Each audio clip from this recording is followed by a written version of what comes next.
Hey, what's going on, everybody? Welcome back. So, how are we doing this evening? Well, not evening. Well, some of you guys it's evening. For me, it's afternoon. So, I'll kind of get things going. Yo, what's up, Steve? What's going on, bro? Welcome. So, we got a little bit to discuss with the Pixel 5a. Obviously, passing the deadline where they thought this device would release June 11th, and it didn't happen. So, it's delayed. Sounds like a case of deja vu. Delayed, and they're expecting the price to be $349. But as I'm waiting for more people to join in, and then I'll show the source itself. But I can pop the source in the chat too. Oh, shoot. Delay? Yeah, delay.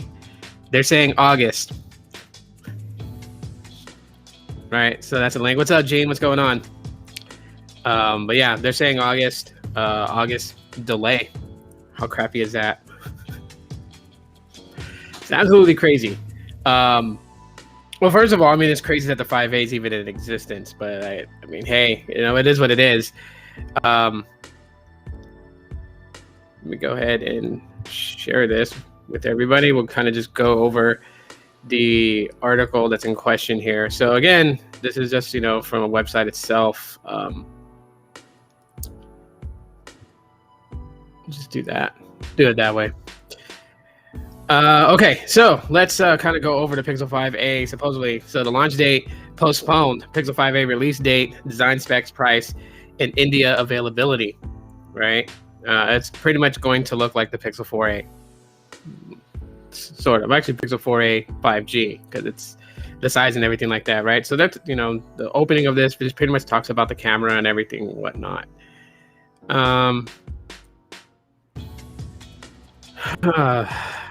Then it goes in more talking about like it's supposed to be budget and the same old spill. I don't know. I guess these guys try to like write articles and try to make it like suspenseful, like it's climbing to like a climactic point before descending. And I don't know. I just think just get straight to the damn point is always been my thing, right?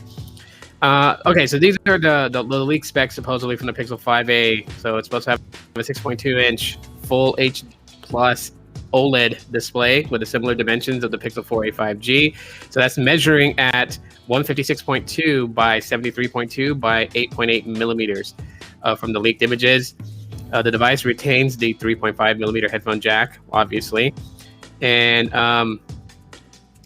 let's see, Pixel 4a came with the Snapdragon 730G, an upgrade over the Snapdragon 670 on the Pixel 3a. But they're saying that the Pixel 5a should ship with Qualcomm Snapdragon 750G. And that's being said, but I mean, there's so many rumors all over the market. I mean, they're talking about like it's going to have the 765G. I don't know why they would do that. That's pretty much like the 4a 5G again.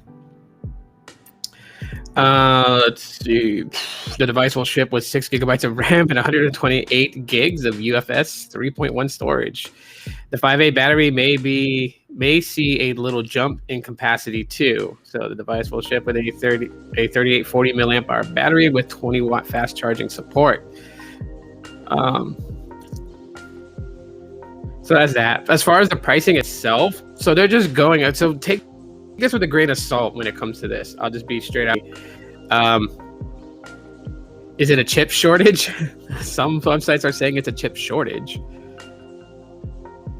Weak sauce. Google's always on that. BS. Yeah. It's that chip shortage. Apparently, I guess. I don't know. Some sites are saying it is. This one hasn't really like identified that, but it's going for the price tag. Supposedly they're saying $349.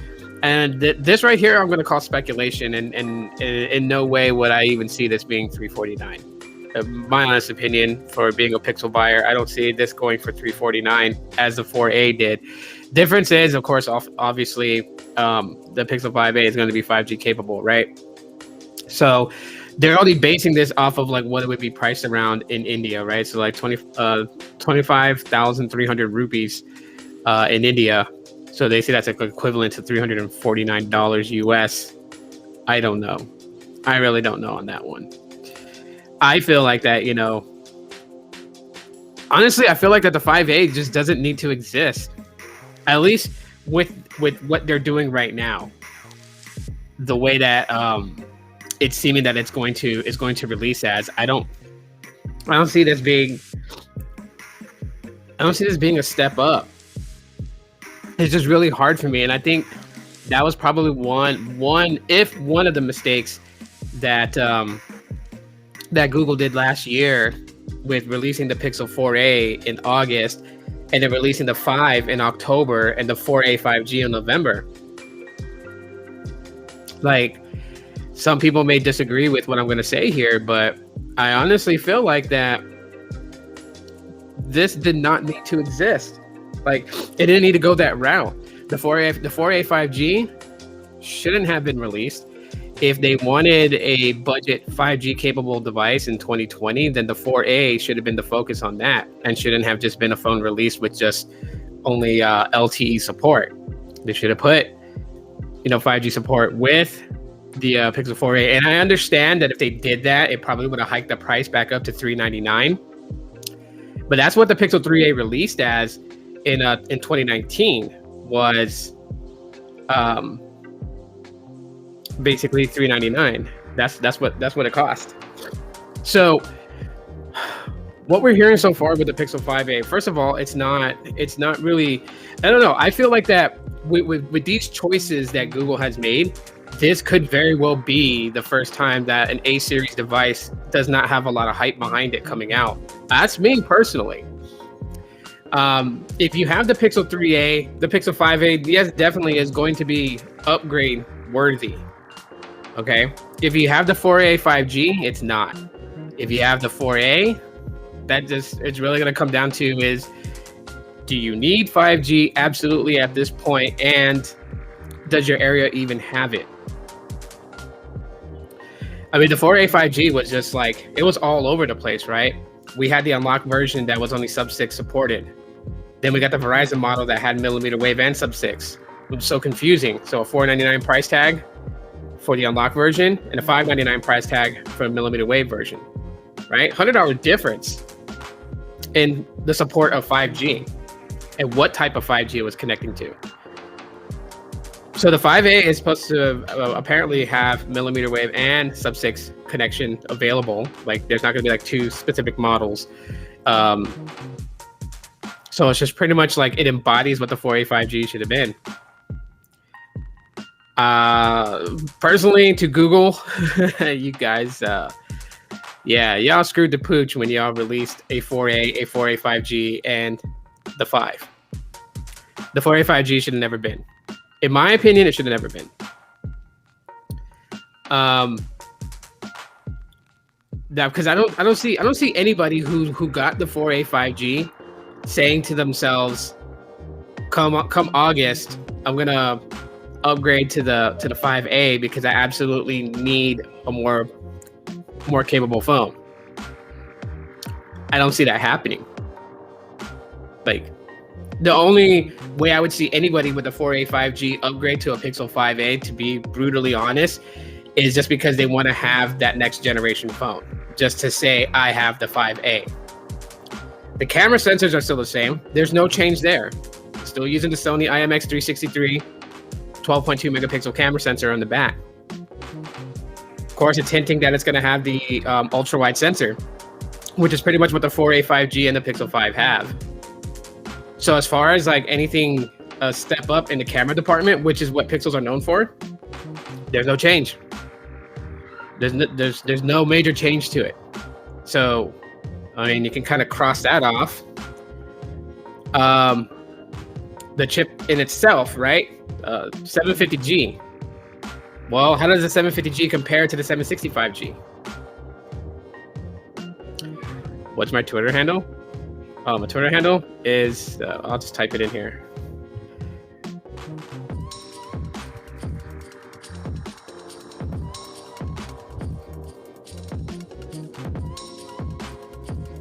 There we go. That's my Twitter handle. So anyways, like I said, like camera scratched off, right? That, so that's not a point to even say like it's upgrade worthy.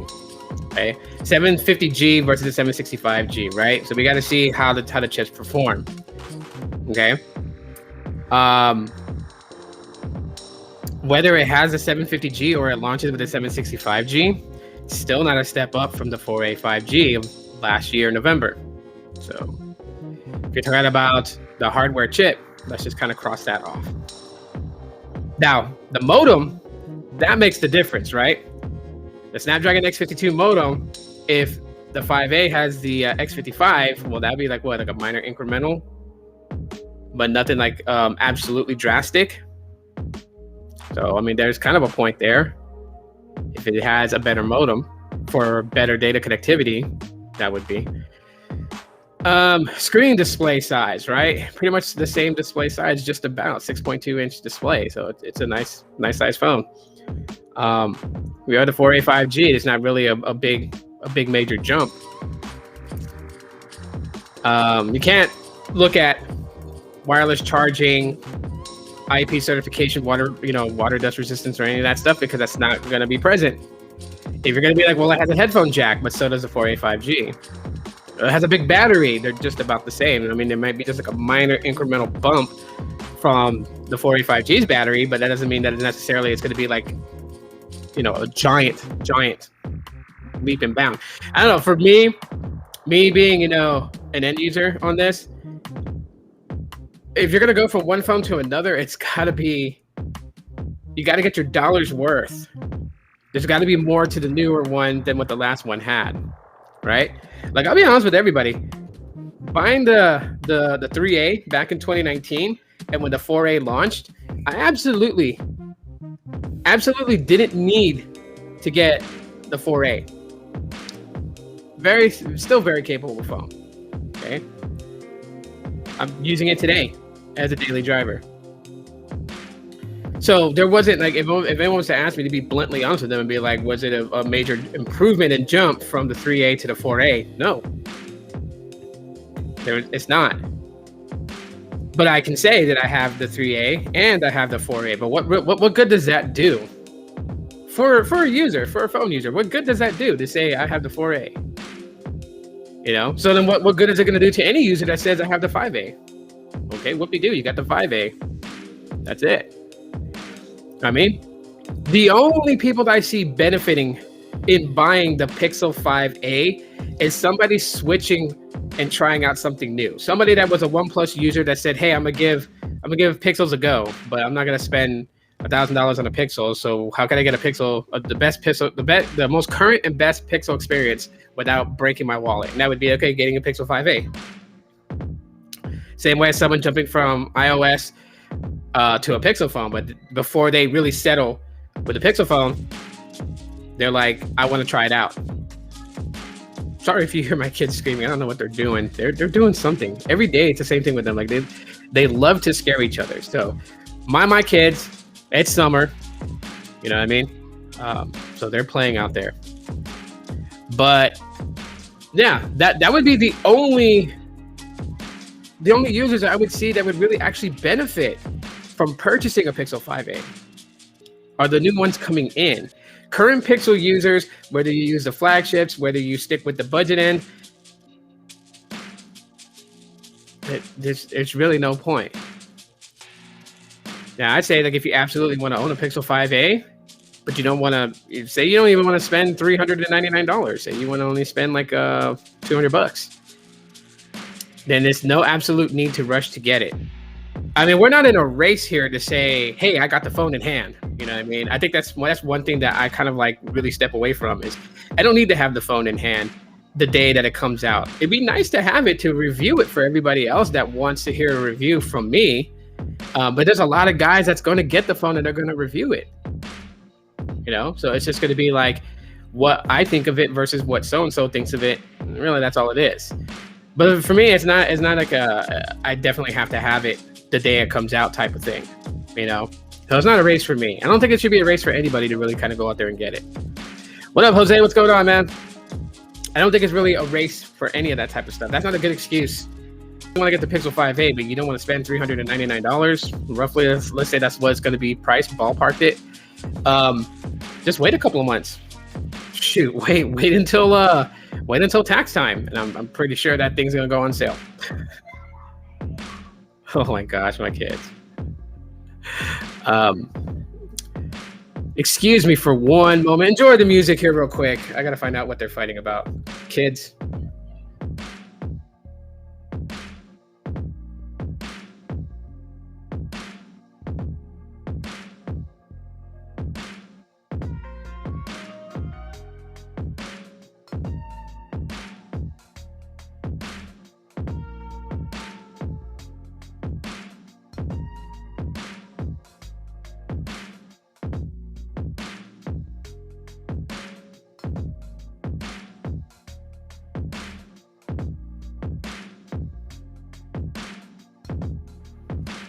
Yeah, I remember that age when you guys used to play video games and you hated it when your siblings like totally beat you on a game.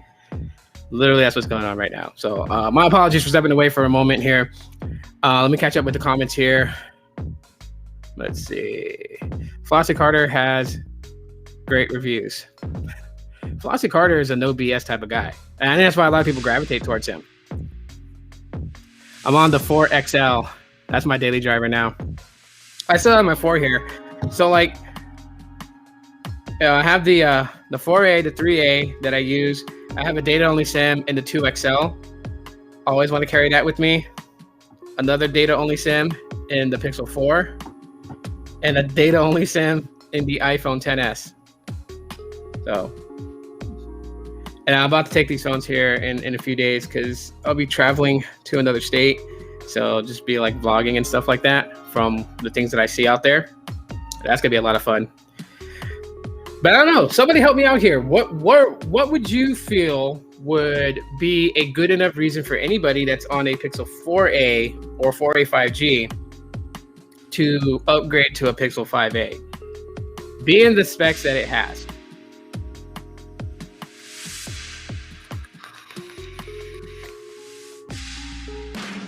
I mean, that's the thing.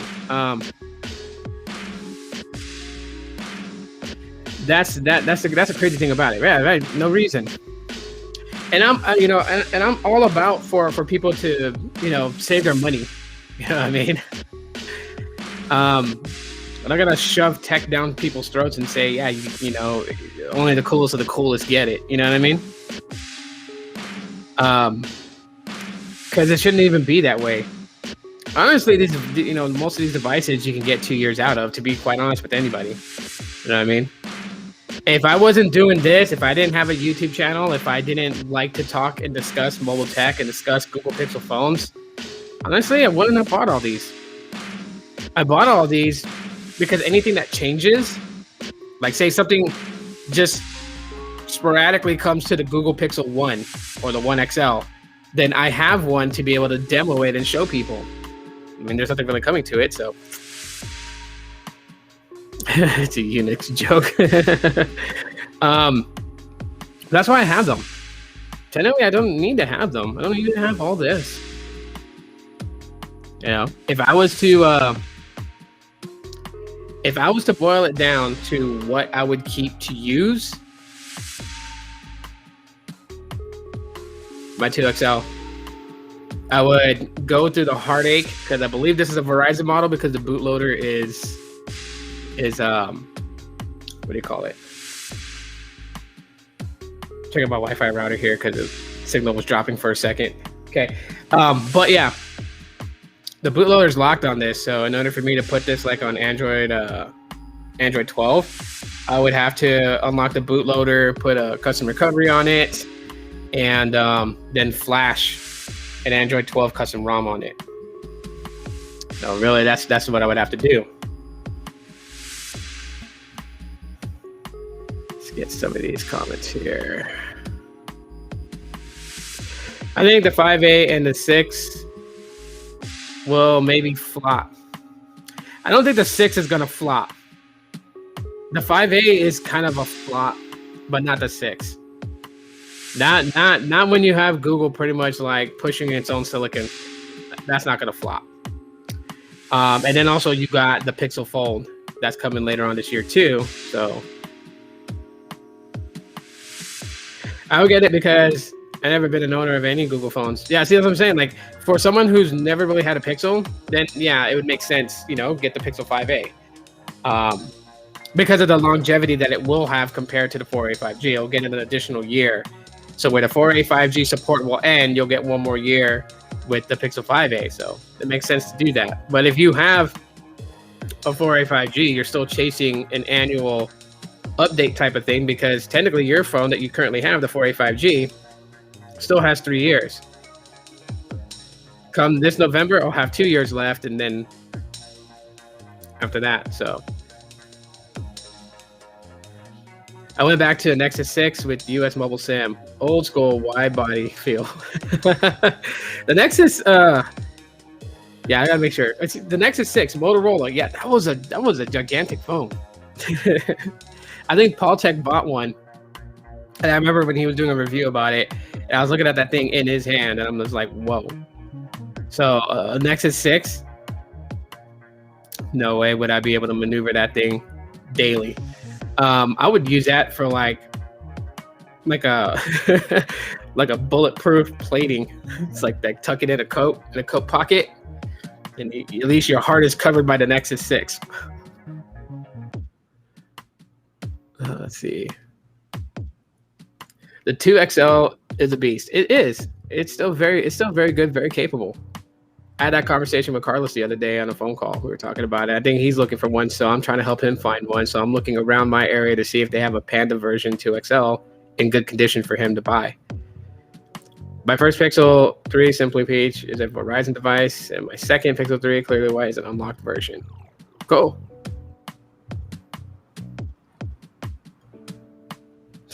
Yeah. LOL. Yeah, screen burning. You know what? If you still have that Pixel 3 Peach, just send it to You Break I Fix when you have extra funds to do it, and just have the screen replaced. And boom, you got two. You got the exclusive color, and then you got the white color. You can run one on a different network, run one on the other one. Because that's the only thing I don't like about the Pixel 3. Sad to say this, and that it's DSSS. Right, so a dual SIM but single standby. So you had to choose one SIM or the other. You couldn't choose data from one SIM card and choose a cellular from another SIM card. So if you had Google Fi on the eSIM, and then you had Verizon as a physical SIM, if you turned on Verizon, then Fi would turn off, and you wouldn't be able to use any of the Fi services unless you switched to the Fi SIM, and then the Verizon SIM would turn off. That was the only thing. And I don't know if it was a mistake on Google's end, because technically it was capable of running in DSDS.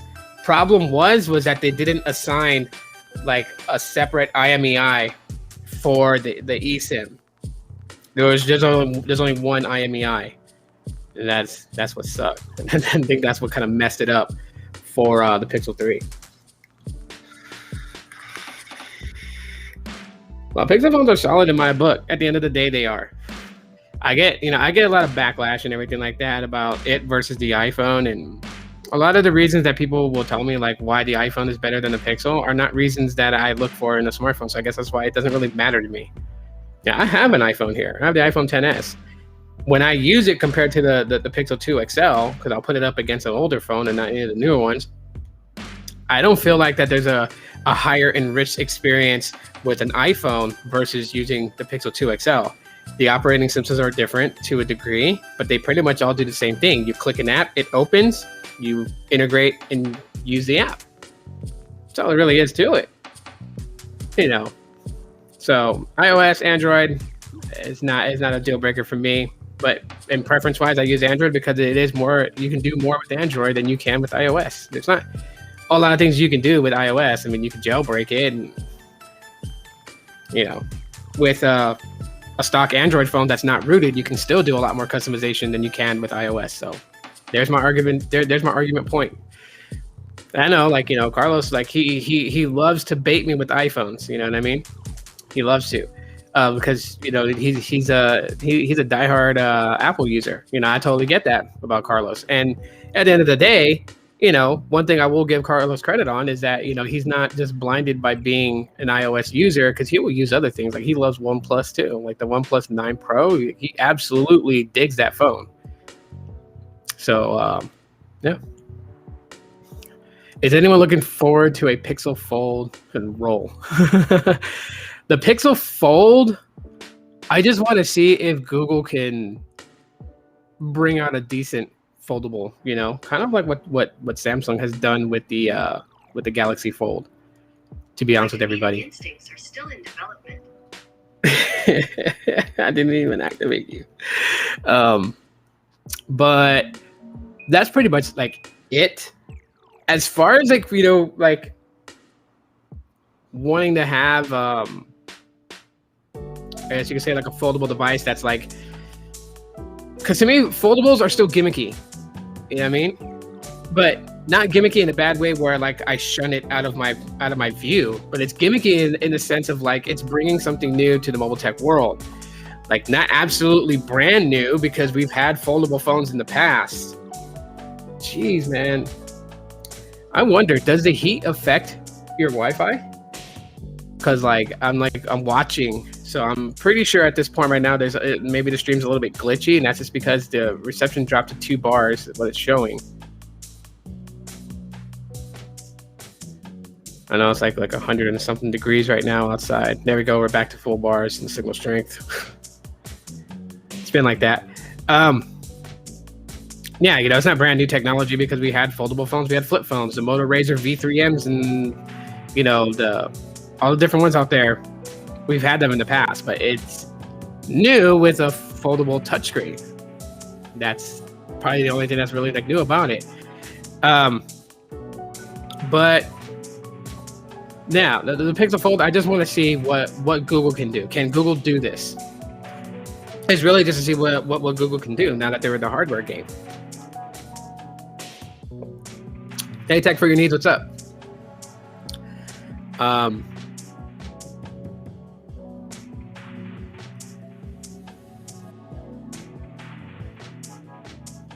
Okay, I'm good.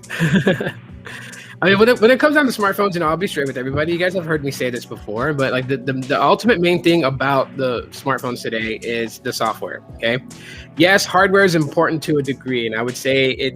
In my ratios, it's always been 80-20 to 75-25, right? 75 being software, about the 25 or the 20 being hardware. Hardware is important because obviously it's going to power the phone. It's going to allow the phone to perform to a degree, but also software optimization is a very, very, very big thing.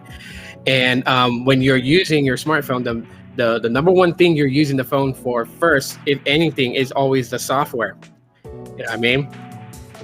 Because that's what you're interacting with. That's what when you touch the screen, that's what is doing all the work in the background to compute the command you're trying to execute. That's the thing. I guess that's my argument point when it comes down to it. When people ask, is hardware more important than software, or vice versa? Is it a 50-50 split? And I'm like, no, it's not a 50-50 split. Software is the most important thing on the phone. It's secondary is the hardware to it. Just got to hear it is true. The Pixel 5a will be $349. Hugo, where did you get that?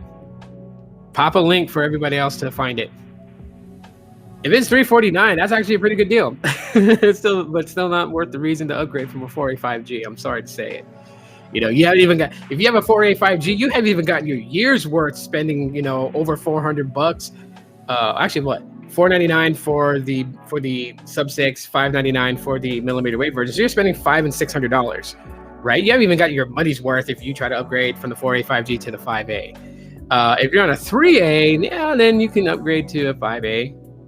For 5G, if you have 5G in your city and you want to get faster data speeds, then that'll make the difference there, sort of. But still, it's not. I still see the 5A as something for new users to try a Pixel phone for the first time. I see that being more beneficial. So I don't see the 5A being as a hype as the 4A. So really what it boils down to when it comes to the hype, it comes down to us. It comes down to the reviewers on YouTube, because you got your Team Pixel guys that's going to be getting their Pixel 5A in the mail. They'll probably get it like a couple of weeks before launch. So obviously they're going to be under embargo where they can't tell us they have it, and they're going to be using it and playing around with it. And then will come the reviews. And of course, it's going to be their job to hype up the sales. So this would absolutely be a reason why that Google will look at me and say, not this year. Aloha Android does not join Team Pixel, because I just pretty much de-hyped it, I guess you could say. But I would rather be honest with everybody than to blow smoke up everyone's keister and try to hype this thing up. Like, I only see it beneficial for new Pixel users to buy and not spend so much money on a Pixel phone. I don't see it for the 4A users and the 4A 5G users to upgrade to. I definitely don't see it being an upgrade from the 5 to it. Yeah, so it's just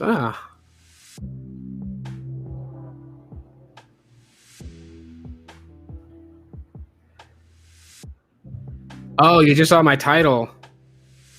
Okay, so let me explain why I put 349. Okay, so the article that I'm referring to, which is in the chat, the link is in the chat, and I'll bring it back up. Right. So initially they're saying that it's going to be 349 from this website called track.in. Now the problem with that is that when you read these types of articles, right, and you see that they say it's expected to start around 349, which is around 25,300 rupees globally. It's still an assumption. It's not like confirmed. And that's why in the title, I don't put the word confirmed 349. If I had solid, like reliable source info that says it's going to launch at $349, then I would put confirmed price 349 in the title of my live stream or videos to let people know that it's confirmed. But it's not confirmed. They do this all the time because they know what it's going to be in India, what it's going to roughly around be priced at.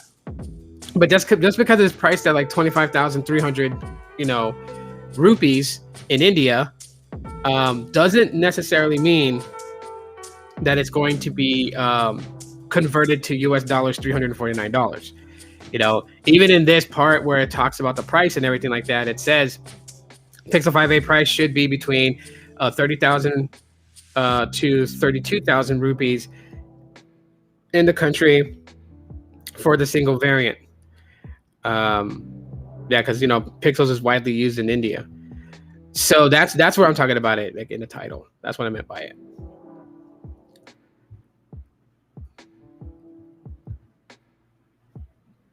You need both software and hardware to work. I'm not sure about the 80-20 rule. Crappy hardware is not going to lead to experience, no matter how good.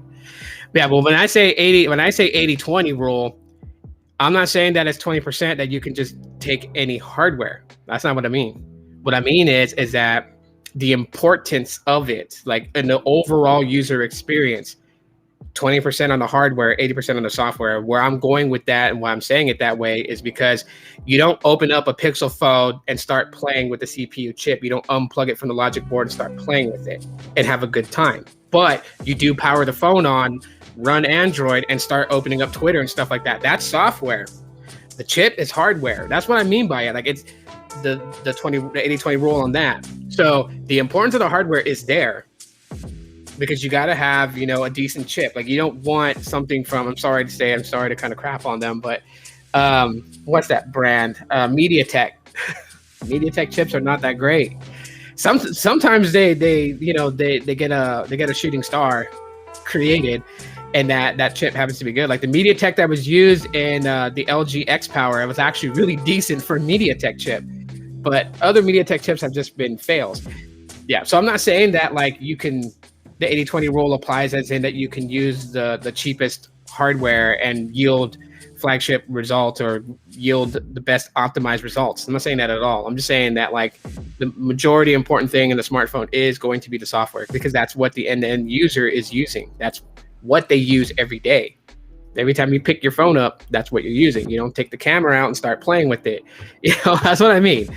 I should have clarified that better so people would understand, because maybe somebody might interpret it the same way you did and then think that, I'm saying that you can use any crappy chip. No, you can't. You can't use any crappy chip. But as far as the relevance and the usage of a phone, it's always going to be the software is the most important thing, which is why that, I critique the software more than anything when it comes to that versus hardware. Like, a lot of people were critiquing the Pixel 5 with the 765G and were upset that it used a 700 series chip. But me, in my hands, I was like, okay, that's a lot better than them using the 730G or even going, as far back as to an older 700 series chip. So the 765G, as long as it's capable which, when you go to Qualcomm's website and you did research on the 765G, you would know that it's slightly capable to a degree. It wouldn't bring like S21 type performance, but it was going to bring decent performance coupled with Google's ability to optimize software for an underpowered chip. So that's how I knew that the 5 shouldn't be written off as quickly as everyone was writing it off because of the specifications. Like, there's two things when it comes down to smartphones that people got to remember when judging them. It's not always about what's in black and white on a piece of paper, but it's also about how well the software is optimized. Like, if you were to take TouchWiz and throw it on a Pixel 5 with the 765G chip inside of it, you're going to have a slightly crappy experience because TouchWiz was a heavy bogged down user interface applied on top of Android. Whereas stock Android is stock Android, right? It's the reason why when you think about it, go back to 2012, people's main goal when they bought Samsung phones was to get it rooted and to install a custom AOSP ROM, which is the reason why Max Lee got a huge traffic of views, because Max got every Samsung phone there was out there. And then he rooted them and showed you guys how to root them and how to apply different ROMs. And he even showed you the ROMs that he liked that performed well. Hey, what's up, babe? So, yeah, stock Android with a 765G chip and the Pixel 5, and then the way that Google optimizes Android meant that it was going to be well capable. Doing heavy, intensive things like editing video on the Pixel 5, of course, was going to be a little bit sluggish, especially using, I use Power Director to edit videos. And using something like that, I can really kind of feel where it's lacking. But everything else, like going to Facebook, Twitter, live streaming, and all of that stuff, the Pixel 5 handled it very, very well. So that's the reason why, other people that use the Pixel 5 can firmly come out and say, yeah, you know what? We were wrong to judge it because of the specs in black and white. And that's why I say, black and white writing of specs doesn't always tell you exactly how the phone is going to perform. You have to use the phone. Is the reason why that, I think is one of the shining points for the Google Pixel phones, is because we have a tendency to judge based on what's on paper for specifications. And so it always comes out like a surprising secret, like, wow, this is really good. People were like, the Pixel 3a wasn't going to be that great. And then all of a sudden at Google I/O of May 2019, everyone in attendance got theirs. And they all got the purplish color, which is what I have, and they turned it on, and then they were so quick to take to YouTube to tell everybody, this is a phenomenal phone. It was a great experience. Oh my gosh, this thing is good, and it's buttery smooth, and blah, blah, blah, blah. And it was like, I remember Josh Vergara was just going like hashtag super nerd on the 3A when he got his at I/O 2019. And that's just because how well it was optimized. Yeah, it was a 670 chip that was in the Pixel 3A. But they optimized Android to run so well on it that it felt like it had an 800 series chip inside of it. And that's the secret that Google had. This is why I tell people Google's a software company, not a hardware company. They're in their infancy when it comes to hardware. They're getting better at it throughout time, making all these mistakes that they're making, and then at the same time getting criticized by all of us shaking our fingers at Google, like, why did you do that? Like, I shake my finger at Google right now. Like, you pretty much cannibalized your own Pixel 5a with the 4a 5G. That's exactly what I'm going to call it. They cannibalized it. They should have just said, hey, you know what? If not put 5G in the 4a, release the 4a LTE only, release the 5 as the first Pixel with 5G, follow up with it with the 5a in the budget range. I mean, seriously, we can handle one more year with LTE. We're not gonna collapse over and die. I mean, LTE is being worked on at the same time with 5G. Like, as they're rolling out the 5G network for Verizon, AT&T, and T-Mobile, you're also, if you haven't been paying attention, you're also getting advancements in LTE and performance, right? You look at LTE speeds 2 years ago, and 150 down and 25 on the up was like amazing. Now you can go places and, you can check out Sneed's channel. He's got a couple of speed test videos showing it, but he could be on LTE and get 400 megabits on the down and like 80 to 100 on the up. And that's LTE. That's not 5G. So even LTE is getting advanced. So, I mean, doing another year with the Pixel 4a, just LTE only, and then releasing the Pixel 5, that should have been the move that Google did.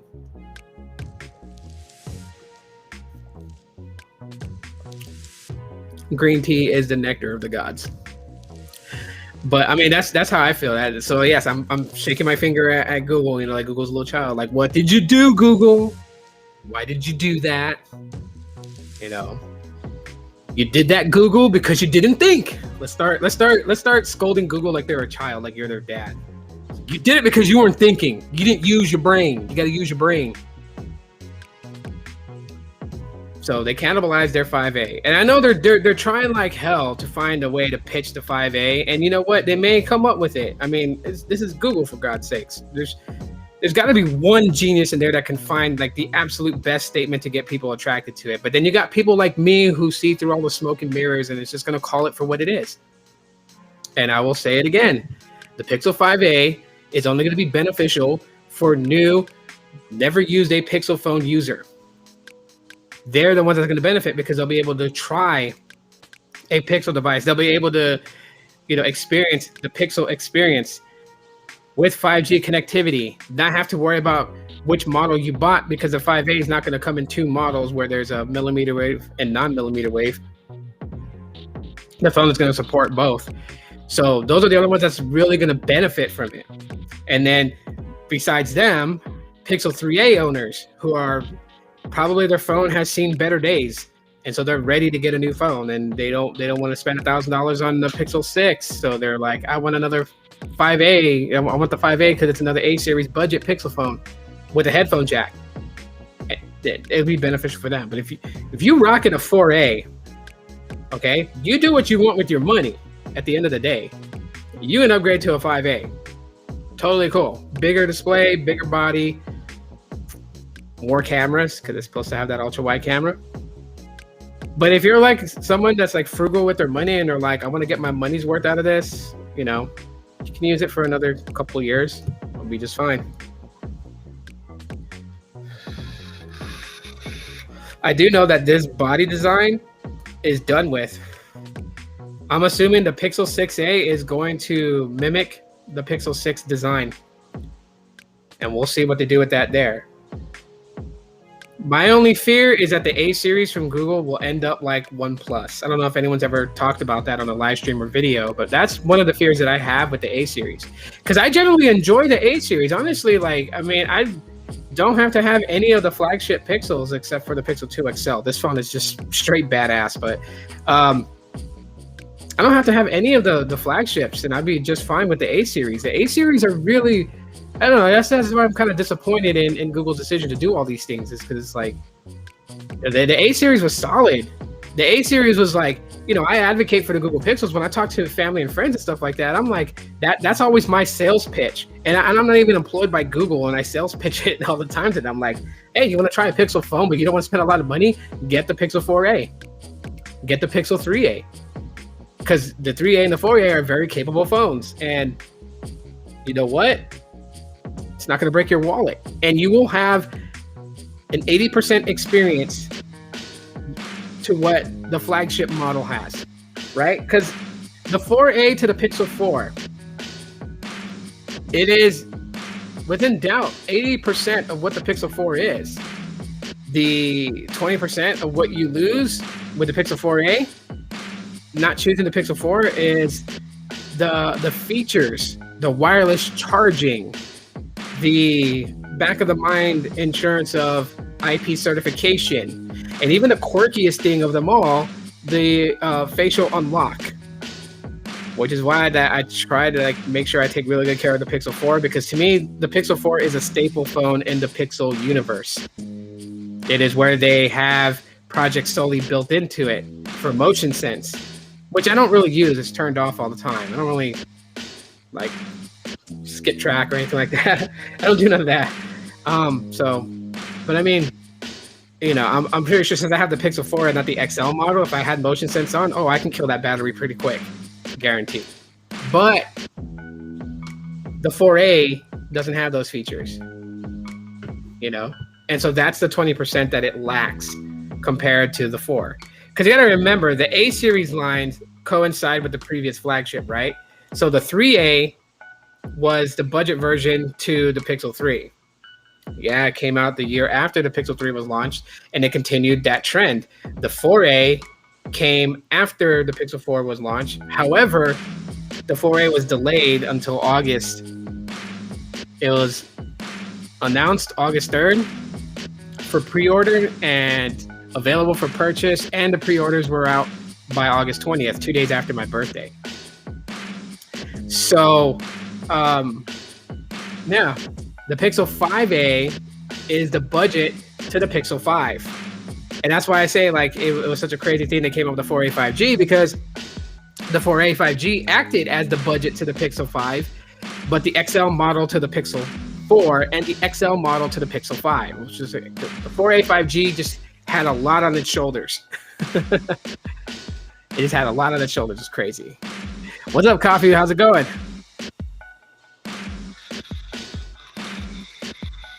So, yeah, that is the sad case of the Pixel 5A. You know, it will be the first A series that I feel like is, the hype depends on the YouTubers now. It doesn't depend on Google. Like the 3A, everyone heard about this mysterious budget Pixel phone, and then it came out at I/O 2019. And so there was hype there. Then there was hype because everyone was like, where's the 4A? The 4A didn't launch because it didn't have an I/O 2020. But everyone was thinking that the 4A was going to launch around that time. And then when it got delayed, the hype just kind of built behind it. Then the 4A came. But then we found out there was a bigger model of it with 5G capabilities, which is the 4A 5G. So there was hype behind that. The 5A doesn't have a lot of hype that way.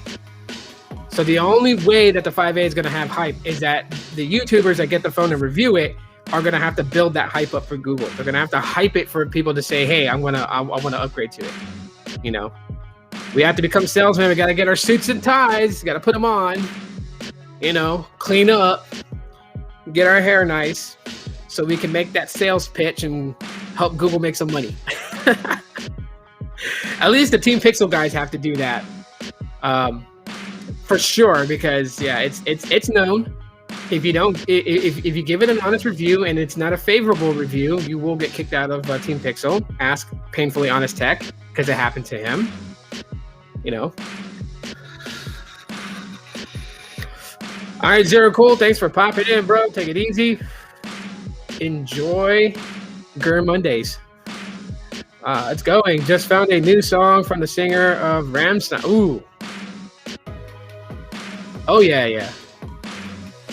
I think, like, if you were to talk about the band Rammstein here in the US, the first thing that's gonna come to mind is like the song that made it here to the US from them, which is Du Hast. I mean, that was even in the movie How High with frickin' Method Man and Redman. Everyone wish Zero Cool a good day because he is off the charts. Yeah. I don't know. I really wish, you know what? Like, here's the one thing that's kind of disappeared. You don't hear anyone talking about it. But remember, I said I wanted to join that group of people that gave feedback about the Google Pixels. They were they weren't gonna be part of Team Pixel, but they were gonna be their own dedicated research group that they would reach out to and check for your needs. Take it easy, bro. Have a good day. That they were going to talk to people, you know, that use a Pixel phone to get feedback for them to help them position the Pixel phones much better for sales. I remember them doing a focus group like that, and I wanted to be a part of it so badly because, you know, first of all, I wanted to be a part of Team Pixel. I still do, you know what I mean? Because I am an avid Pixel user, you know, not trying to knock anybody else off of it. You know, there's some Team Pixel guys that are like iPhone lovers and care less about Pixels. Like, why are you putting phones in their hands for? But again, it's a marketing thing. I only get a couple of views, and they get 20,000 views. So Google's 20,000 people is going to listen to them about the Pixel. Okay, whatever. I say, you know what? And I'll pitch this to Google. Take a chance, because you put a Pixel in my hand, and I tell people that I got it from Team Pixel, and I'm going to give my review, and I'm sure that my video is going to get a couple thousand views instead of just 50 to 100 views. Trust me. These are just chill back live streams. You know what I mean? So anyways, but they had a focus group, and I haven't heard anything about it. Has anyone else heard anything about this focus group? Has anyone openly admitted, hey, I'm part of this focus group with Google, with the Google Pixels? I haven't heard nothing. Because if that group is there, I want to personally tell them they're doing a crappy job. You're doing a very crappy job. You need to kick those people out of that group and find real dedicated Pixel users in there with good ideas to give great feedback. So that way, Pixels come out much more appeasing to the end-to-end users, rather than whatever the heck they're doing. Adam 3, I think you would be a great Team Pixel advocate. You know a lot about. I mean, I read up on them. That's the thing. You know, all of you guys would know a lot about them. Just Google search it and read and read and read. That's what I do. That's one of the things I absolutely do. Is anywhere I go, I sit in the car, I ride shotgun, I sit there, I whip my phone out, I read. I look up for Google Pixel News and new things coming to the Pixels. So that way I can present that. Because I know there's some people that live like busy lives, and so they'll listen to a podcast. And so if I can feed them the information so they can be on the go, that's perfect, you know? But yeah, I have a heavy interest in Google Pixel phones. I absolutely generally like them. I mean, I like Nexus phones too, but back then I wasn't in the position that I am in now. Just imagine if, and I always say this to myself, geez, if I was in the position that I am in right now, back when Nexus phones was out, oh my God, I would have all those Nexus phones, and I would have like a lot of videos on the Google Nexus. The big G company is good for some things. I know they got their dirty skeletons in their closet. What corporation is absolutely squeaky clean? You know what I mean? So there's things that people can call out about Google and say, this is why I don't like Google because the privacy issues of this and your data being used for that, yada, yada, yada. And I'm not disagreeing with anybody. You're right. It is there on the table. But you can take steps and measures to protect your information to a degree. Some things is out of your hands. That's life, you know. But yeah, there are things that Google strives for that I personally stand behind them on. You know, they don't care about the product. They only care how the presentation will be of it. That's funny, Coffee. That's funny. But, you know, because like they're focusing on wrong things. Yeah, they tend to, right? Two Phones, what's up, man? What's going on? Get your guides info for the faux free stuff. You guys gotta subscribe to this guy. Seriously, if you guys want to find ways, workarounds, and all kinds of things that will basically spare your wallet from being lit on fire, you guys need to subscribe to Two Phones. Seriously, I'm not kidding. He's a friend. I've known him for a long time. He's been on YouTube for a long time. I've watched his channel grow. I'm very happy to see where his channel has gone. He's another one that, you know, I'm just like a big avid supporter for. But strip the friendship and all that stuff away and just, you know, real talk, 100%. You want to find ways to watch movies for free. You want to be able to enjoy your smartphone a lot better without having to burn your wallet. And geez, wow, hold on. My reception dropped, so I might be, there it goes, it went back up. And it's cool, I have this little bar thing here that tells me my internet connection. It dropped to like 1 bar. It did again. What the heck is going on? I'm sorry this is happening to everybody if it's getting glitchy and everything like that, you know, but of course, when the temperature outside is literally 113 degrees right now, and it's going to reach about 118 in a little while. It's really hot outside.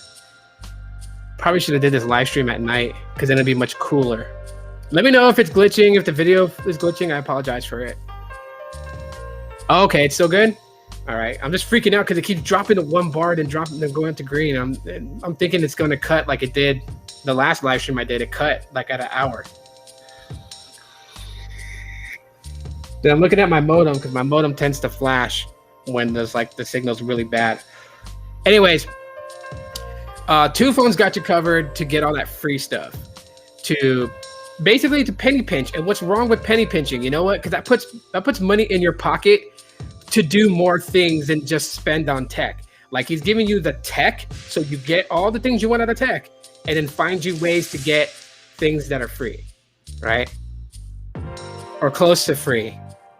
Maybe less than $10. At the end of the day, that's why he says Two Phones for free, because that's all he does. That's what he looks for. He looks for these deals for everybody. So yeah, big shout out to Two Phones, man. I had to give you that recognition, bro. Appreciate you, bro. Thanks for the support and shout outs. Yeah, I know. I saw your video and you gave me a shout out on that too. I seen that. You were showing people like how they can use, and I don't want to give it away on here, so you guys go watch this video. If you're a Fi user and you want to get some really, really neat tools to help you kind of see what the network is doing for you on Google Fi, then watch Two Phones' video. Check out his channel, watch his video where he shows you guys all these really neat tools you can use for Fi. Some of them I didn't even know about, and I just downloaded those on my Fi phone. So shouts out to him for that, because I do want to know when I'm connected to Verizon's network on roaming, because yes, you can. And I'm going to say this again on Google Fi. Yes, it is T-Mobile and US Cellular. But when those two networks are not in the area that you're in, you will roam for free on Verizon and AT&T. It will connect to those towers. They have roaming agreements with them.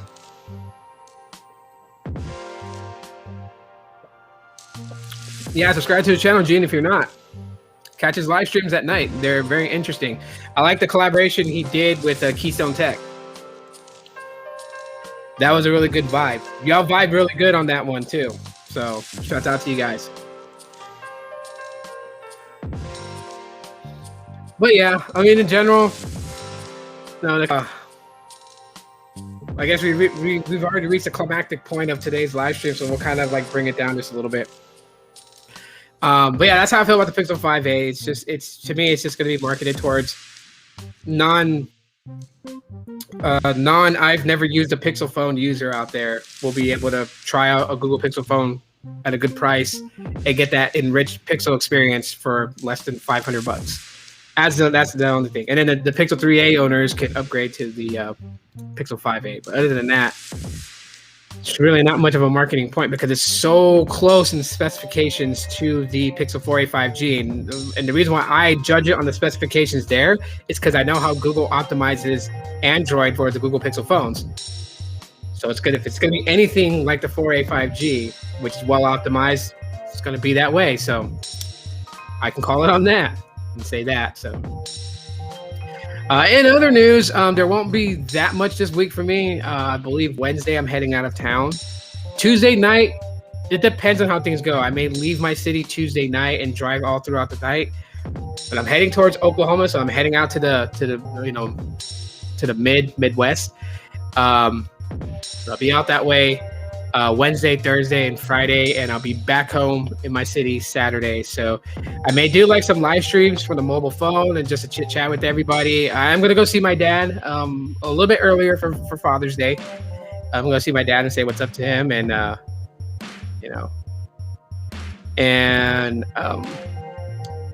yeah, I'll document the trip. Make a little vlog video for it. I'll put it on the third channel. So my actual vlog, absolutely nothing to do with tech channel. It's at 20 subscribers. So thank you guys for those who went and subscribed to it. Really, really appreciate it. I know these live streams are supposed to be on the podcast channel, but the podcast channel is going to be like the audio podcast mostly and stuff. So I've just been shooting the live streams this way. But I'll be getting back on the podcast. Just giving it a little bit of a break right now, and then I'm going to begin season 13 of my audio podcast, and that'll be up on the second channel, Nerd Pod. So if you're expecting those audio ones there.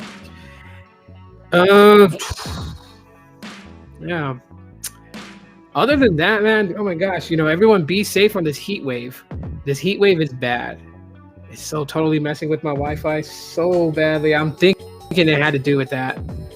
I know most of our connections and lines are laid into the ground. So it's it's a little bit different. We have some lines above ground, but then some of them are laid underneath the ground. But yeah, this is not one of those apartment complexes that have it wired for the heat here, which is another thing that's cool. They're testing this new thing that's supposed to cool the city down. Believe it or not, right? So and I know they're talking more about it on the news because it's a certain type of thing that they lay on top of the road, kind of like paint to a degree. But what this does is it's supposed to reflect the heat back out of it, right? Because the way that Phoenix is built and the type of cement that they use and everything, the foundation all throughout this entire city, including Scottsdale, Mesa, Glendale, Peoria, Ahwatukee, Avondale, they use this type of freaking cement, and it absorbs the heat from the sun. So even when it's 8 o'clock at night and technically temperatures could have dropped to like 88 degrees. It still feels like it's 105 because of all the heat coming back out of the ground. And so they're laying this specific type of paint or coating to the roads that's supposed to reflect the heat out immediately. So with this type of technology that they're using, apparently it's supposed to cool the city by at least, I want to say from what I've read, about a good 5 degrees, which is not huge when you think number wise, but it is huge when it's 120 outside and you can make it feel like 115. That'd be nice, you know. I thought it was pretty cool. So I just want to give a kind of like a shout out to that. That's actually something that's pretty nice. Anyways, you know, so I'm gonna let you guys go. Enjoy the rest of your guys' Monday, start of the week. Hashtag GER Mondays if you made it all the way through here. If you watched the replay and you made it all the way through here, hashtag GER Mondays. And yeah, just, you know, be on the lookout for the random live streams and stuff like that I'll be doing this week. And keep it locked here for more Pixel news and stuff like that. I got you guys covered on that. And I'm gonna give it to you guys real. I'm not gonna bullshit anybody. So you have my word on that. That's it for right now, guys. Y'all are cool. Stay blessed. I love you guys very much. Be cool to one another. Be safe out there. Hydrate. Drink lots of water, because I know I ain't the only state that's in the heat wave. So all the other states being impacted right now, make sure you carry water with you. Be safe out there. Carry an umbrella. I know some people are embarrassed to carry umbrellas. I don't know why. It doesn't make you look like a tool bag. What makes you look like a tool is when you drop flat on your face from heat stroke. You don't want that. So, you know what? Wear cool clothing. So I'm not even following the rules right now, but I'm inside my apartment. The AC is running at 50 degrees. So I'm like, I'm A-okay like a penguin. But you guys be safe out there, okay? Because I really care about a lot of you guys. Mostly everyone that, you know, I've gotten to meet off this platform, okay? So y'all be cool. Be spiffy, be great. Enjoy a lunch if you haven't ate lunch yet. And if it's coming close towards dinner time, enjoy your dinner. I will chat with you on the next one. As always, Law.